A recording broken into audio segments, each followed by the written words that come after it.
Hey friends, welcome back to my channel. Hope you're all keeping safe and well. If you're in the UK, I hope you've enjoyed the extra bank holiday coronation weekend we just had as well. I won't mention that obviously in this video because that'll be for next time, but I hope you've enjoyed the extra bonus bank holiday we've had. There's plenty to mention. For April, it was a very busy month for me with theatre shows and going out and about to various other places, meeting various people, and also some bits and pieces of home entertainment as well in terms of films and TV shows. So there's a fair amount to get through.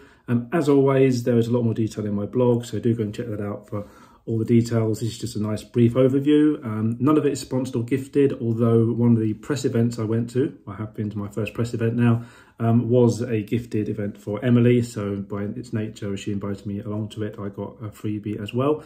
So yeah, apart from that though, nothing else here is gifted. So these are all my own opinions as always. So there's no preamble this time, nothing else to talk about particularly. So I'm just going to crack straight on with it and I hope you enjoy it. So to begin with, I've finally been back to the theatre to see Back to the Future, the musical. This is my first show of the entire year of 2023 because the show I was going to go and see in January, the panto I was going to go and see, I was waylaid by COVID, so I couldn't go to that. So it's been nice to get back to the theatre again after so many months away from it. And the Back to the Future musical is brilliant. I did rewatch the film a couple of days beforehand to refresh my memory of the story, but you don't need to have seen the movie beforehand, but it is a good film. And I have now bought the Blu-ray trilogy because I didn't actually own them in my collection before. And I thought, well, I may as well get it as it was going cheap. So I will review all three films at a later date. But yeah, the musical itself was a lot of fun. It's a particular visual delight. I think that's the real key thing from it. You know, there's lots of lighting all around the auditorium, kind of spreading out from the stage and across the ceiling in like circuit board style. And there's projection screens at the front and back of the stage that really bring everything to life with lots of colourful effects and everything. And they have the DeLorean car, of course, that plays a big role naturally. And there's a great finale at the end as well, which I'm not going to spoil, but if you're in the first couple of rows, like I was, then you get a real treat at the end of the show. The music's good as well. I wouldn't say the songs are particularly memorable, the new ones that have been written for it. Obviously, we all know the songs from the film, Power of Love and Back in Time, and also Johnny B. Good. All the three of those songs are in the show, but all the other new ones that are written for the musical, they're good when you're watching it, but there were no earworms in there that I kind of came away with remembering like there have been for some other musicals. But it was a lot of fun, and there was audio description as well, so that really helped me to understand what's going on the stage. The one disappointment, however, was that when I contacted LW Theatres to ask if there was a touch tour, they told me there wouldn't be one, and I found out after the show that there had been one. So I was very disappointed by that, and I did email them to complain, and they have now got back to me to apologise I was misinformed and to invite me back to a future AD performance with a tour. So I am going to go back and see it with the tour because I'd be perfectly happy to see the show again. It was great, as I say. So yeah, I can highly recommend it. It is really, really good. And then I also went to the London Palladium this month, which is the first time I've been to that iconic venue since I moved to the city. It wasn't meant to take that long. It's just been the first opportunity I've had to see a show there. I did see one or two shows there when I was a kid, but yeah, this is the first time in a long time that I've been there. And it's a lovely place and the staff there are wonderful. And I went there to see Russell Howard, the stand-up comedian, who was brilliant. You know, I've loved him on TV for a long time, especially with his Good News show that was on BBC Three and Mock the Week, his appearances on that. I don't watch his Russell Howard Hour show on Sky quite so much. You know, there are segments on there that don't appeal to me so much and guests that don't interest me a lot of the time. But I do watch some of the monologues and one or two of the guest interviews that he has on his YouTube channel. So yeah, I do kind of keep an eye on it a little bit. But yeah, I don't watch that show properly. That's why I don't mention it on here. But yeah, his live show was really good. He's got a great energy on stage and comes out with lots of great anecdotes, you know, about things he's seen and things that he does with his family. He's got lots of funny stories from home and stuff like that. So yeah, he's really, really good. And he does make some very good points, you know, in general about life and stuff, you know, and he does talk a bit about current affairs, politics, the royal family, that kind of thing, just like he does in his TV shows. Nothing heavy or political, preachy, anything like that, but he just uses those points to get his views across and things. He does make some very valid points. He's a good role model. That's why a lot of people like him, I think. And as I say, just very funny, got great energy. So yeah, it was a great night. I really enjoyed that. That's another stand-up comedian I've been really wanting to see live, and I will try and go and see him on any future tours he does as well, of course. And then just to follow up on a couple of other shows that I've seen live previously, Sarah Millican has released her Bobby Dazzler show on DVD. It came out online earlier this year, but fans really wanted a DVD version, so she has kindly agreed to do one. So I'm glad I've got a physical copy of that now. And it's the same show that was online, so I'm not going to talk about it here because I've done that before, but it's got the same extras that are online as well in terms of an interview with Sarah and a little guide for Americans just to translate some of the terms that she uses. But she's also added on a couple of videos that she'd already posted on her YouTube channel as well, talking about her experience on Taskmaster and the dresses that she wears in the show, where she gets them from. So yeah, it's a nice little DVD that, and I'm glad she's released that. And then now that his tour's finished, Channel 4 were able to broadcast a recorded performance of Showman by Derren Brown, which I really enjoyed seeing in person. Obviously, it's a different experience on the TV compared to being there in person. You really have to be there to really get the full experience with Derren Brown. You know, even though his tricks don't really work on me, I can't participate in the show particularly. It was just great to be there and soak it all up. And on the TV, it has to be edited and cut down a little bit, but it was still a lot of fun to watch it back again. And it had audio description as well, which helped me to kind of fill in the gaps of some of the things that I hadn't quite been able to make out in person, like some messages to the audience at the start of the show, some instructions for them. And yeah, it was just really nice to see it. Obviously, it was a different performance to the one I saw, so the people who got up on stage were completely different, because he doesn't use stooges, he doesn't need to. So, you know, obviously the reactions were different and some of the objects they brought with them were different. So it felt familiar, but still fresh, because there were some differences in there. So yeah, it was really good. It was a nice long special. It's really thought-provoking as well, about the fact that the things that isolate us most in life are really the things that link us together, you know, because we all go through similar experiences with losing loved ones and, you know, other difficult times and things. And it's just important to try and make the most of life. So yeah, it's a really good show. It's thought-provoking and it's funny, and yeah, it's just really clever. So then moving on to other stuff that I've been doing out and about during the month, and because the weather's been nicer for the most part, I've been having some nice walks, of course, and in particular, I wanted to try and walk as much of Hyde Park and its neighbour Kensington Gardens as I could. It's a huge space, that whole thing, really, and I have been in there before, of course, but you know, I really wanted to explore it fully and properly and fill it in on my map that I've been filling in since lockdown, completing various streets and things in different areas. So it was a nice opportunity to do that before there were any major events in there during the summer, or before too many tourists came in. So it was a good time to do it, and it was beautiful in there. I found all sorts of things in there, you know, some nice buildings and statues and water features and flowers and so on. So there's loads of photos. You know, I've posted several photos on my Instagram. There's some on my blog post as well. And so yeah, do go and check all that out. And then another park I went to this month was down in southeast London in Bexley, called Danson Park, and I went there with Emily Davison, who is the blind journalist and good friend of mine who I'm helping as a support worker, and that's been going really well still for the past few months, which is great. And as part of her diploma course she's doing in journalism to go with that, she's got to put a little video story together, so she's got to have interviews and extra bits of B-roll footage, you know, to illustrate it, stuff like that. And so, you know, she asked me if I wanted to go down and help her, and obviously I'd be paid for that as part of my time, so I was happy to do so. And we met a lovely lady called Taylor Notcutt. She's very talented. She plays in a jazz band and she does vocal coaching, all this kind of thing, so she's really clever, and she was a great interviewee as well, very patient with us and answered all the questions nice and fully, so she gave Emily a lot of great material. And it was talking about, you know, guide dogs and how long the waiting list is at the moment, and Emily has also gone and filmed with guide dogs themselves to get their angle on the story. For my part, I was helping Emily to, you know, find a place to set up, and I was helping to go and meet Taylor while Emily was setting things up, and I was helping to just carry a few things and check that Emily was getting the shots she wanted off the list that she gave me. So that was all useful for her. But for the most part, I was actually dog sitting, because I was looking after Emily's guide dog Rosie, who is absolutely adorable. So, you know, a lot of my time really that I was being paid for was to just sit on the grass with Rosie and keep her company and give her a few treats and make sure she didn't get distracted by the dogs and stuff. A very pleasant way to spend an afternoon, to be honest. And then Emily also invited me along to my first press event, which will hopefully be the first of a few, because she wants to thank me for being a support worker by inviting me along to some of these. And she invites her friends and family along to them as well sometimes. You know, she's very good at dividing things up fairly so people get a chance to go to things that they want to see. So this was the first one that I've been invited along to, and it wasn't a hugely important, exciting one necessarily. It was just a free bar, really, just a chance to have a few free drinks. But it was the Crown Jewels in Covent Garden, a pop-up bar for the coronation. And, you know, there were nice people there. We chatted to a couple of people and I had a nice beer and a cider there. So, yeah, there wasn't anything hugely worth talking about, but it was a nice atmosphere and everything. It was a nice place to go to. And then when we had enough there, after a couple of hours or so, Emily and I went down to Pizza Express on the Strand, had a nice meal in there with a 30% student discount, which she gets, you know, as part of the perks for being a student while she's studying for a diploma in journalism. So, yeah, that was another nice evening out. We enjoyed that. And then I also had a nice catch-up with my good friend Claire this month as well. And we had a nice little walk through Russell Square and Tavistock Square during our afternoon together. And, you know, they're not huge spaces, but there were some interesting little bits and pieces to see in there.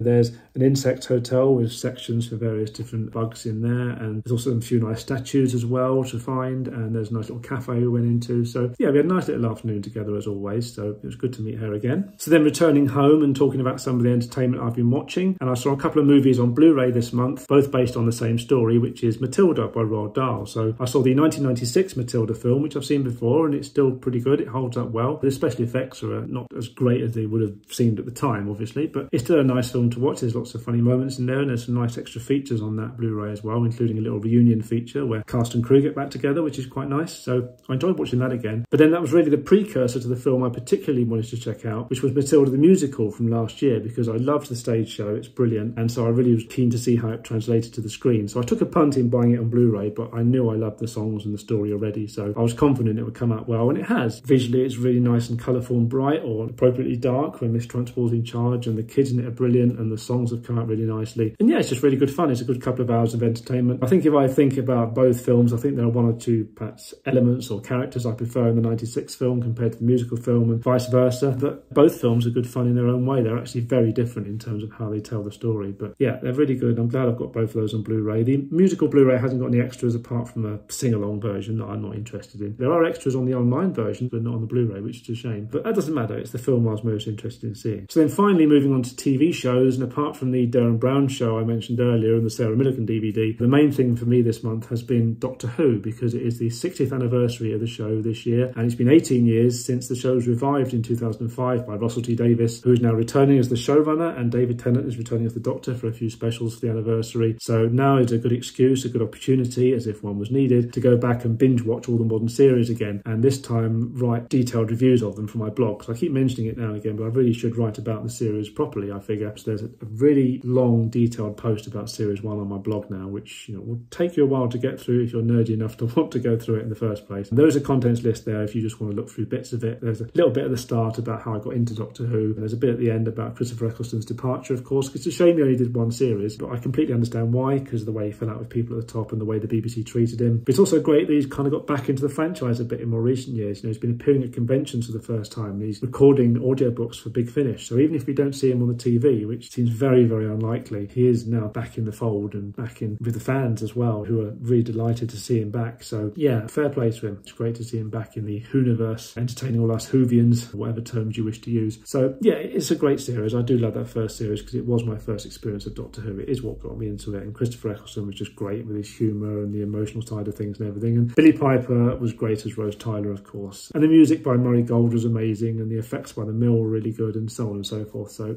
yeah, it's a great package, and I'm glad I'm going through that again. And then apart from that, I've also finished watching Wild Isles, which is the latest in many nature documentaries by David Attenborough on the BBC. That's been really beautifully filmed, and I mentioned that last month, of course. I didn't bother watching the extra kind of feature, as it were, that was an iPlayer called Saving Our Wild Isles. It was about people who are, working to reinvigorate wildlife and nature and things, which is fantastic. It's great that people are doing that. We desperately need people to do that. It's just not the sort of thing I'm that bothered about watching, personally. It was more just watching the wildlife itself that I was particularly interested in, and the series was really, really good at illustrating the wonders of the natural world that we have in the UK. So yeah, I'm glad I watched that. And in terms of comedy, Taskmaster has been brilliant as per usual, of course. There aren't any comedians on this time who I'm hugely into, but they're all good on the show. I mean, Frankie Boyle was good on Mock the Week, but I never really got into his other stuff like his stand-up or his solo shows on TV, things like that. But he is good on this show, as are all the other contestants as well. So yeah, Taskmaster, funny as always. And then I've also watched Have Got News For You and QI, Would I Lie To You, Alan Davies As Yet Untitled, and some new episodes of the American version of Whose Line Is It Anyway on Dave. So yeah, I've been watching all that stuff as per usual. And then finally, to mention a radio show quickly as well, there's been a new panel show on Radio 4 called You Heard It Here First, presented by blind comedian Chris McCausland. He did a pilot for this a little while back, and now he's just done his first full series, just a few episodes. And basically in the show, Chris gets his panel to try and guess what various things are just from sound alone. So he asks them to guess what some adverts are trying to sell you, because sometimes it makes no sense if you can just hear the music and the noises and things. He asked you to guess people's ages, which is quite hard to do, really. And he has children describing pictures, so you have to try and work out what they're describing. Some are easier than others. And there's all sorts of other noises you have to identify as well. And it's been all right.